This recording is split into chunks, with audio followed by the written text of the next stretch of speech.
ल गाइस हामीले चाहिँ नयाँ घरमा वायरिङ र प्लम्बर दुईटैको हामीले ठेकापट्टा लिएका छौँ। यहाँ हामीले पुरा पाइप जोडिङ हुँदैछ है। तपाईहरुलाई पनि सम्पर्क गर्नु मन छ भनेदेखि यही भिडियो मार्फत हजुरहरूले हामीलाई सम्पर्क गर्न सक्नुहुन्छ। चान्चुने काम हुँदैन, टक्क टक्क हुन्छ।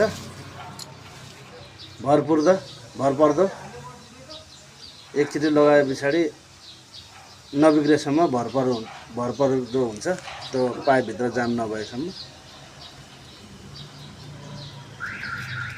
यहाँ हेर्नुहोस् ल, टक्क टक्क सबै सामानहरू लागिरहेको छ।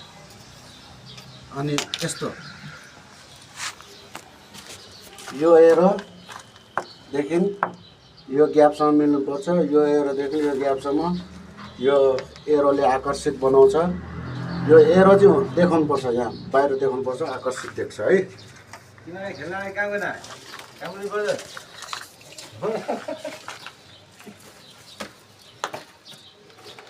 सोह्र इन्चीमा धारा हुन्छ भनेदेखि जमिन लेभलबाट 47 इन्चीमा हुन्छ है। 4 फिट पनि होइन, 47 इन्चीमा धारा हुन्छ। बसेर नुहाउनु सजिलो हुन्छ। अनि त्यसपछि माथि बस्छ कन्सिल कक। कन्सिल ककबाट माथि साबर बस्छ।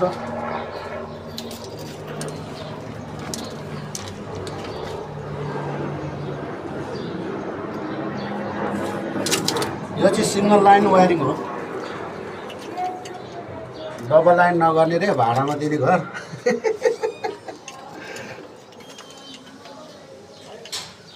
यसलाई पाइप कटर भन्छ। छुटी नहुने चाहिँ बनाइदिनु के सुती पहिला साबर माथि बस्छ।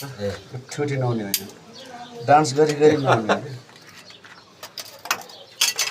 कहिलेकाहीँ हामी पनि यसो नुहाउनु पाउँछ। यसलाई सोल्भेन्ट सिमेन्ट भन्छ।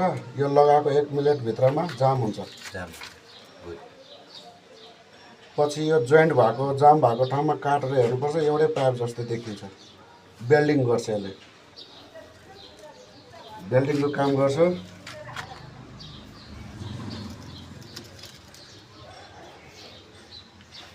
साबर मुनिको धारा